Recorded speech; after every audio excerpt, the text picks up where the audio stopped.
A reading from the book of the prophet Jeremiah. The people of Judah and the citizens of Jerusalem said, "Come, let us contrive a plot against Jeremiah. It will not mean the loss of instructions from the priest, nor of counsel from the wise, nor of messages from the prophets. And so let us destroy him by his own tongue. Let us carefully note his every word. Heed me, O Lord, and listen to what my adversaries say. Must good be repaid with evil, that they should dig a pit to take my life? Remember that I stood before you to speak in their behalf, to turn away your wrath from them." The word of the Lord. Save me, O Lord, in your kindness. Save me, O Lord, in your kindness. You will free me from the snare they set for me. For you are my refuge. Into your hands I commend my spirit. You will redeem me, O Lord, O faithful God. Save me, O Lord, in your kindness. I hear the whispers of the crowd that frighten me from every side, as they consult together against me, plotting to take my life. Save me, O Lord, in your kindness. But my trust is in you, O Lord. I say you are my God. In your hands is my destiny. Rescue me from the clutches of my enemies and my persecutors. Save me, O Lord, in your kindness.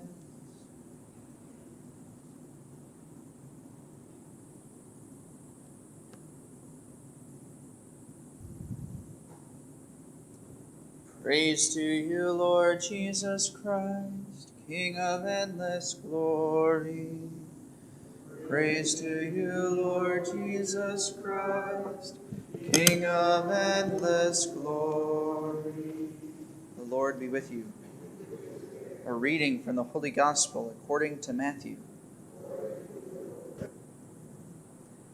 As Jesus was going up to Jerusalem, he took the 12 disciples aside by themselves and said to them on the way, "Behold, we are going up to Jerusalem, and the Son of Man will be handed over to the chief priests and the scribes, and they will condemn him to death, and hand him over to the Gentiles to be mocked, and scourged, and crucified, and he will be raised on the third day." Then the mother of the sons of Zebedee approached Jesus with her sons and did him homage, wishing to ask him for something. He said to her, "What do you wish?" She answered him, "Command that these 2 sons of mine sit, one at your right and the other at your left, in your kingdom." Jesus said in reply, "You do not know what you are asking. Can you drink the chalice that I am going to drink?" They said to him, "We can." He replied, "My chalice you will indeed drink, but to sit at my right and at my left is not mine to give, but is for those for whom it has been prepared by my Father." When the 10 heard this, they became indignant at the 2 brothers. But Jesus summoned them and said, "You know that the rulers of the Gentiles lord it over them, and the great ones make their authority over them felt. But it shall not be so among you. Rather, whoever wishes to be great among you shall be your servant. Whoever wishes to be first among you shall be your slave. Just so, the Son of Man did not come to be served, but to serve, and to give his life as a ransom for many." The Gospel of the Lord.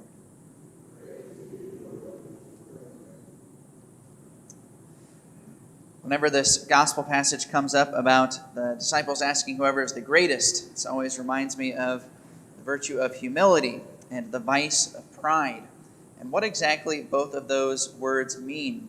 There's a great misunderstanding in our culture today about what humility actually means. Most people think that humility means that you have to think little of yourselves, right? Really, what humility means is we're supposed to think of ourselves less, right? We're supposed to be giving ourselves in service.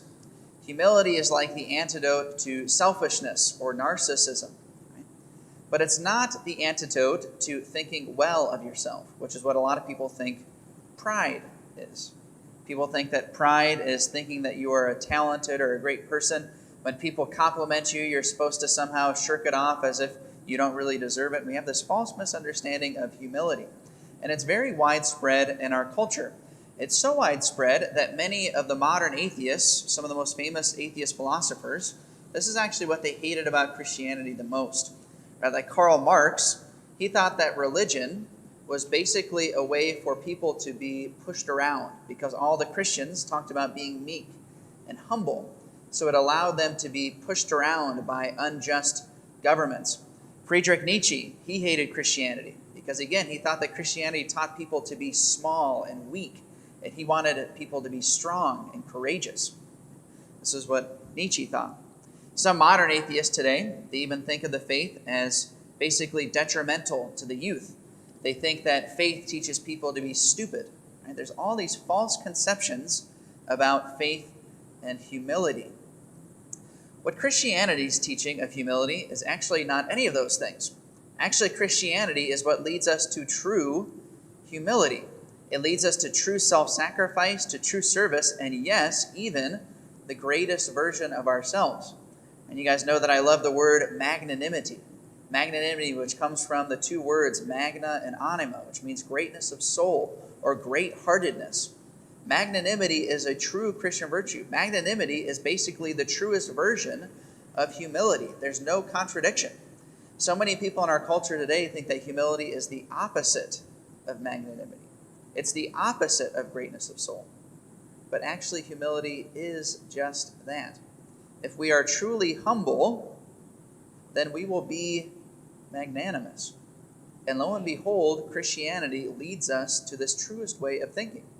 Right? Unlike our modern atheistic tendencies, we don't think humans are just mere conglomeration of cells that accidentally arrived here through billions of years of evolution.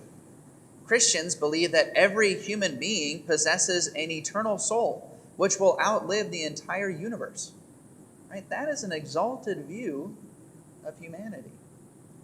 So many modern moral teachings in our modern atheistic culture, they claim to be liberating humans, right? Liberating us from the traditional constraints of traditional morality, or the traditional constraints of biology, or the commandments of God.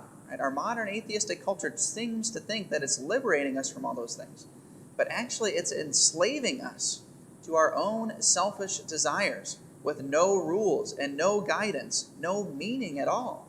It's destroying humanity rather than fulfilling humanity. This is one of the great dramas taking place in our culture today, is this misunderstanding of humility.